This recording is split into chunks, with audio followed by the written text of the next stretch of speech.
Ichigo Kurosaki. He got the drip, he got the aura, he got the hose, and most of all, as a main character, he got the wins. But Street saying that these wins aren't really his, and it's just Protama.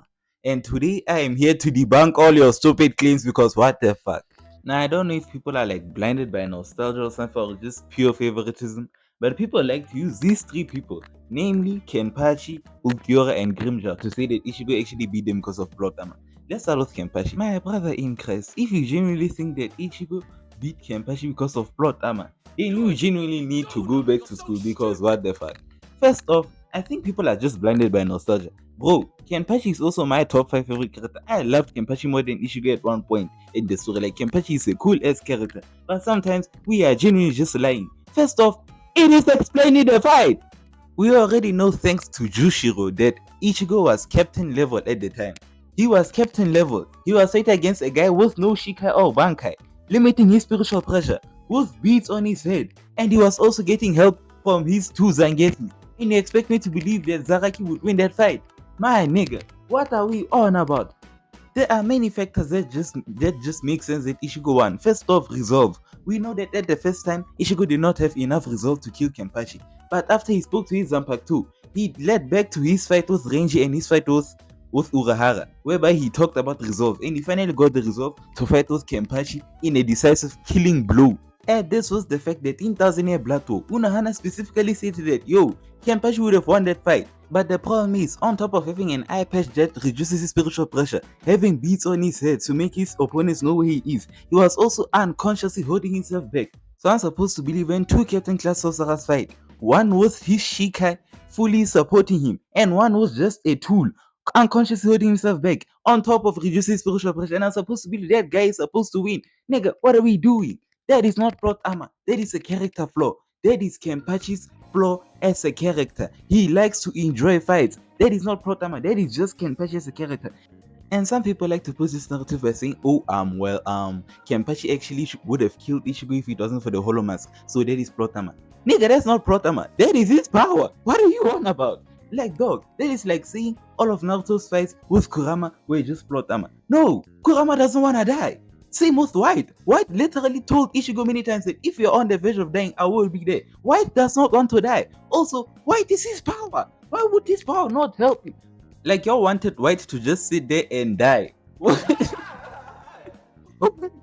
Like, this is actually the one that makes me the most mad, because it's like people didn't actually read the show. My nigga, Kenpachi's case is so easy. Like, Ulquiorra and Grimjaw, it is easy too, but I can understand you. The Kenpachi one is the simplest one to understand, but people just say no and let me continue before I get more pissed on this case, bro. Yeah, so the Kenpachi matter is always yeah. Anyway, to the Grimjaw case. Now the Grimjaw case, anyone go hold you like on first watch. I also thought it's a bit of plot specifically because of this clip.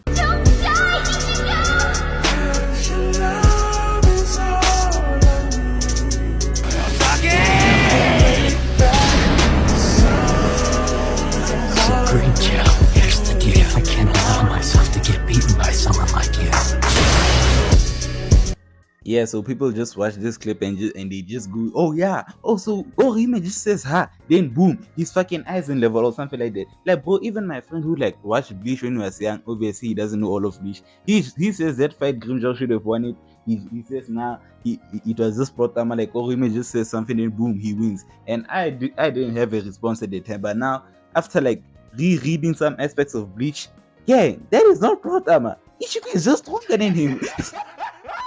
Like, bro, most of the time, like people will go to their first previous fight when like my glorious king was getting fucking stomped there. That was a tough watch, guy. And can't even hold you. Like Grimjaw was really running pockets. But remember, one Gezuga Tensho from a weekend non-holified Ichigo, non-holified by the way, left a scar on Grimjaw. Then later when they came back after Ichigo trained his holification, when he came back, one Gezuga Tensho left Grimjaw in this state. Granted, Grimjaw was weakened because he didn't have his arm, but still, he left him in that state. So Ichigo can still damage Grimjaw, no problem. Sharp.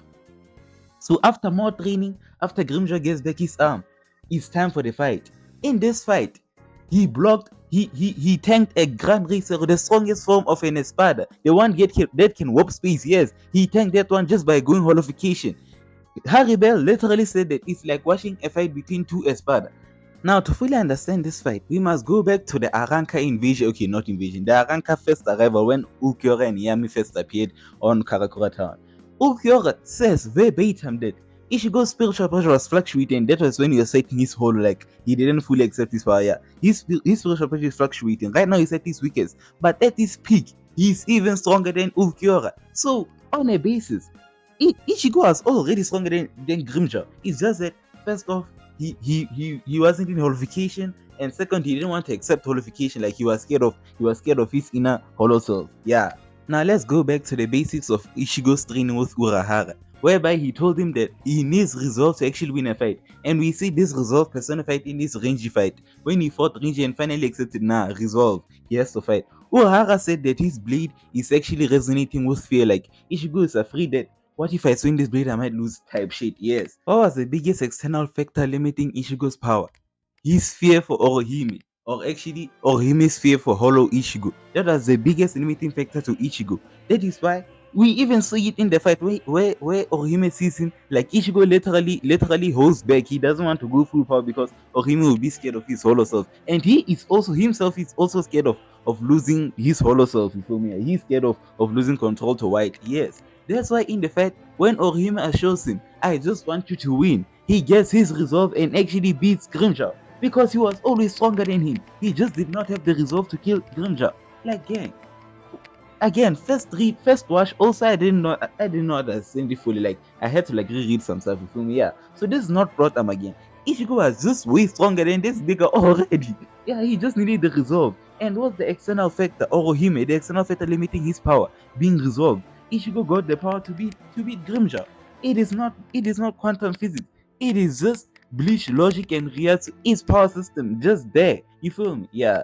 Now on to the Ulquiorra case.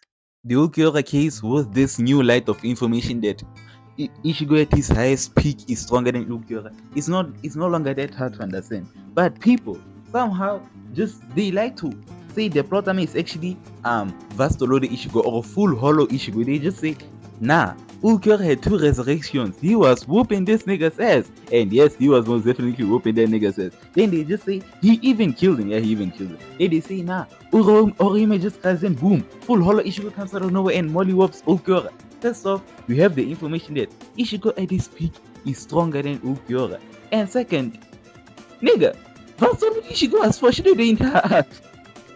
Like, bro, did people skip the visor training? I swear, bro, it's like Bleach fans cannot read, and to be honest, they cannot read sometimes. I swear, bro. But anyway, Vastolode aka Full Hollow Ichigo was foreshadowed the entire visor arc. We literally see him and have instant regen in that arc, and we see like the hollow side of himself was becoming bigger and bigger and stronger and stronger. It was in the entire visor training arc. Like, am I missing something? Did people skip that arc? Maybe they did. But anyway, within that arc, we also get the king and horse speech from White. What did White say? The thing that separates the king and the horse is killer instinct. And Ichigo during the Ulquiorra fight, he did not have killer instinct. Full Hollow aka Vastolode Ichigo is killer instinct personified. Yeah. We literally see him like, he does not give any remorse to Ulquiorra whatsoever. He was about to kill him. Then Uryu interfered. What did he do to Uryu? I mean, fucking almost killed him. Yeah, Vastolode is killer instinct personified.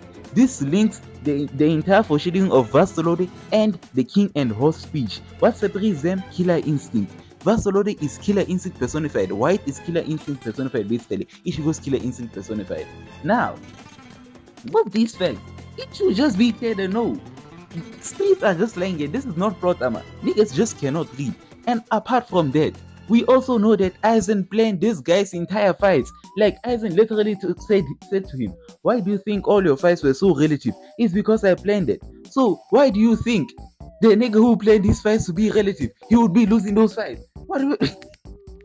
I guess the Protama is actually Aizen himself.